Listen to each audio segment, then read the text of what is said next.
All right, good morning, boys and girls. Ross Blizzard here again with our weekly coffee break. I'm definitely set with mine. We did not have a coffee break last week. I was off island, but today, very excited about today's topic. We're going to talk about building your email list, especially for small businesses, with some great ideas on how to do it quicker than normal, right? And not just the normal ways, but some additional ideas on how to push it, because we all know that the money is in the list, right? So when you have customers, if you have prospects, if you have a way to get them to say yes to giving you their email address, then you are in a much better position as a company or organization to be able to reach back out to them, especially since a lot of times we are in contact with our customers or prospects on some social platform, right? And we don't want to leave all our eggs in that one basket in case something happens or changes drastically to that platform. You want to have your own list. So we're going to talk a lot about that today. We are going to finish out the year with two more. And actually, I believe the week of Christmas, we will not have our coffee break. The final week, we will actually do something a little bit differently, just talking about the year 2022 and how it was. It is actually our 50th episode at the end of the year, so I'm very excited about that. And so I invite you to please watch. We're going to have a great event that day. All right, so let me move myself out of the way as usual. And my computer's going a little slow. All right. And let me tell the computer to show, which now you should be able to see. 8 ways small businesses can build an email list faster. All right, so that's what we're going to talk about today. Again, a little bit about us. The company started back in 2000, which means we are coming up on our 23rd anniversary as of February 1st next year. We started as a solopreneur, business, an Amazon, as they call it in Dutch. And we were incorporated in 2015, and we have an awesome group, awesome team, and obviously love what we do, which is why we continue to try to help organizations, both in Aruba, but also outside of Aruba, with their digital marketing and automation needs.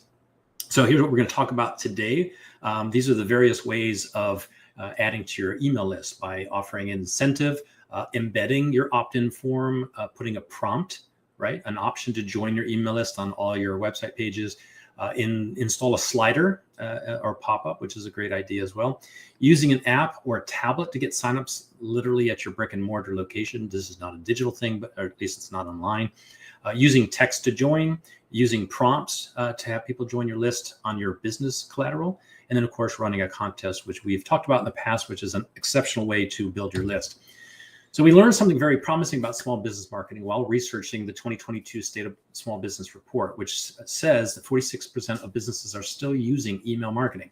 We know that it's still a viable and very valuable way to market. Email lists offer just another benefit. With an email list, you can actually communicate with your customers directly, and it costs almost nothing, right? It's almost completely free and should be something that you're doing all the time. The advantage, of course, is not just the cost. But there are many companies that offer email support, just like our CRM platform called Ramp. Many email service providers do offer accounts that have more than enough features to get you started, including ours. And of course, if you want to add more advanced features, or these free accounts sometimes have these obnoxious advertising. If you want to get rid of that, then you would have to go with a paid account. But even the cost of email isn't usually as high as $30 a month. So despite how effective and affordable email is, there is one critical requirement for email marketing success. That means you need subscribers. You need to get people on that list. Otherwise, it's not a list. There are dozens of ways to get more subscribers, but this list of 8 methods is specifically designed for small businesses and getting the list growing faster. It's also set up to help you get them quicker, right? This is a call to action list that will entice subscribers to sign up and to do so quickly. Of course, the first one is offering an incentive sign up. If you're not getting many people to sign up for your list, the most likely problem is either you're not offering an opt-in incentive to join your list, or the incentive you're offering is not enough to really woo people, right? If it's very small or insignificant to them, then it may not be worth it. The other thing that I would add is that it may not be the right offer or the right incentive for your target market, right? Your potential customers. So remember, it's not 1998 anymore. The allure of email definitely wore off a long time ago. So now you practically have to convince people in your emails or why your emails are worth the space in their inbox. Typically, that means offering them discounts or coupons or sales. It doesn't have to be. It could be something that's related to what you already do that you know that they would want. That would give them reason to say, hey, I could take use of that tool. So like in our case, our CRM has a lot of different functionality. So it could be that instead of offering a discount, we offer something that's a part of our account that you would not normally have, but it could still help you, right? So on the front end, if you're going to use coupons or discounts, it has to be something that's good, right? Something that they feel is valuable, like maybe 20% or so. If you're coming with 5%, they probably won't, fill in the form.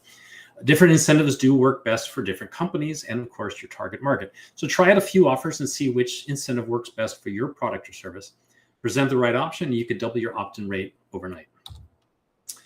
Embed the opt-in form on the page. Now, what does that mean? It means that a lot of times you'll see an ad or you'll see something on your website, and then you click, and then it takes you to another web page.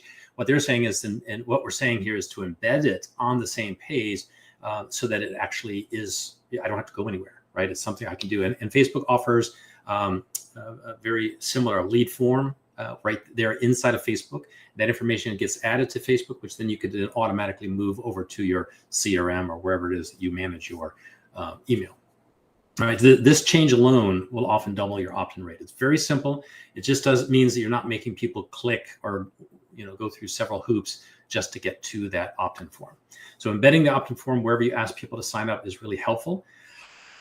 Excuse me. And then putting a prompt or an option to join your email list on every page on your website. So a lot of times you see it only on the home page, right? If people can't see your opt-in box, they'll probably they probably won't think it's worth signing up to your list. So let them see it and see it often. Ideally, you'll have an opt-in box in view no matter what page someone is on. And usually this means adding the the opt-in box to the top of the vertical navigation column, but also to the footer area, which is the bottom part of your website. Adding an opt-in box to the footer area typically will increase the site's opt-in rate by 20 to 30%, which is huge. And adding a feature box, which is a full width opt-in box above the scroll line in your homepage, often will double your opt-in rate as well. So these are all great ideas and ways to help get people to actively, sign up for your list right there on your website. Installing a slider or a pop-up. Now, these are also known as a light box or interstitial. Say that 3 times really fast. We'll just call it sliders and pop-ups for now. So pop-ups don't have to be annoying. We all know what those are, right? The minute you walk onto a web page or you arrive on a web page, something pops up in front of it and forces you to move around it, right? Or do something with it. Now, these are 2 proven ways to make pop-ups significantly less annoying, but still very effective. One is to set up what's called a slider or pop-up only to be shown to each visitor, let's say once per week. So if they keep coming back to your website, they don't see it every single time because it does then become very annoying. And even though they may have closed it, a week later, if they come back, they might be re-invited again. Set them to also show only after people have been on your website for 1 to 2 minutes. So don't do it right away. Give them some time to actually look at your web page before it actually pops up. If you still don't like the idea of a pop-up, consider what they call a slider. A slider may act something like a pop-up, but it only appears after someone has scrolled down the page a bit. And even when it does appear, it's usually in the bottom right-hand corner. And nowadays you can put the sliders pretty much anywhere. But so that means it's still in view, but it's not forcing the user to click on it or move it out of the way, right? It's just kind of less annoying. You can use an app or a tablet to get signups. So this is what I was referring to about physically at your location, right? A lot of times in the old days, they would use sign-up sheets, right? So you'd have to write down on a piece of paper your email address or on a form. Obviously, that's a good start. At least you're doing something, right? But some sources say you're probably losing up to 20% of those email addresses simply because you can't read their handwriting, right? Which is, you don't want to leave it to chance. So there obviously is a better way. You can use a sign-up app that runs on a tablet. Many email service providers offer one at no extra charge. Other options are paid, but usually run around $20 a month. But to be honest with you, like in our CRM, we would just create a form for you and you would add that form to your tablet and they would just fill it in, and it would automatically put that information directly into the CRM, which is where you want it. And of course, with the CRM, you then set up some automation, which sends out a thank you email and a reminder, and then you've got them actually tagged correctly so that you know that person is signing up for the newsletter or for your discounts, VIP list, whatever you want to call it. If you happen to be using a tablet for checkout, offer a sign-up bonus. It's also a good idea, and you can do this before or after they check out. Right. So, hey, if you sign up now, we'll give you an additional, 5% off your order today. This ease of use works especially well. The tablet sign-up app is also great for event marketing, right? So if you're having events that are not specifically at your location, but like you're having a warehouse sale or whatnot, great concept is to have the ability for people to sign up while they're there, right? And of course, you can always consider offering an incentive, just like you do online. Use text to join. Now, I know that in some locations, text messaging is not, like here in Aruba, we don't really use text messaging that much. But in other countries like the US, Canada, text messaging is what everyone uses, right? We all know how addicted we are to our phones. And much of that activity is texting. And it's whether it's text messaging or using WhatsApp or another chat tool, you can leverage this love of texting to help build your list with this little bonus called text to join. So many email service providers do offer text to join functionality for free, besides, of course, the cost of the text if it's not included in your plan.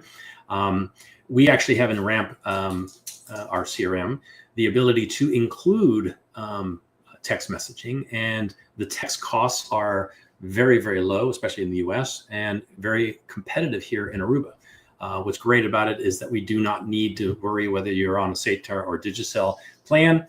We can, if we've got your phone number, we can send it to either, and there is no need to worry about it. And the cost is relatively the same as you would pay if you were to go to either of those phone companies. So even if your email provider doesn't offer it, there are standalone services that you can join. QR codes are those checkerboard-looking blocks. We've talked about those in the past as well. That can be scanned to take someone to a web address. Of course, these are very popular nowadays, especially. This big stumbling block was that you had to open an app on your phone to read the QR code. Well, nowadays it's not so much. I know Apple phones, the camera itself will automatically recognize it and send you through. And now most of the Android phones have it on the camera. You just have to click on something to specifically say it's a QR code, and then it gives you that option. Of course, you can also download an app if you don't have either of those functions. And why is it important? Coming through COVID, everyone was moving to QR codes. So I would say most people probably already have that anyways. Many businesses are starting to get creative on how they're using their QR codes in their marketing and their list building. Right. So you can even use QR codes to get, audiences to follow you or connect on one of your social media platforms like Facebook. All right. Putting prompts to join your list on all your printed business collateral. Remember about always having an opt-in box within view on your website. Well, it applies in the real world too, though obviously to a lesser extent.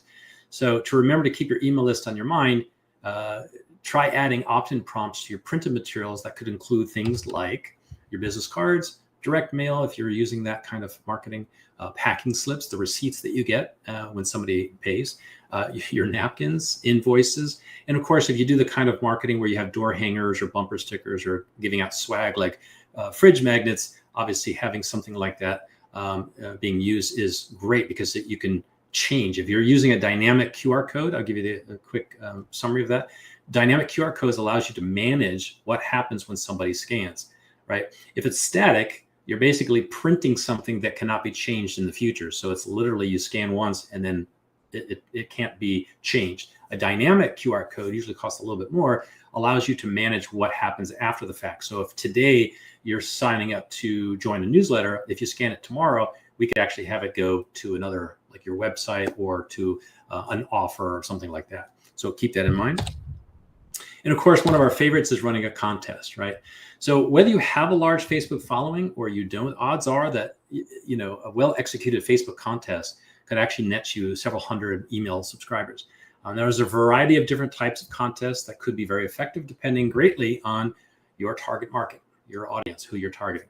Come up with a really great prize that your ideal customer would want, right? Not another free iPad. So obviously, gear it toward the target market that you're going after, who are the people that you think would best benefit from the offer that you're giving, right? Or the service that you provide.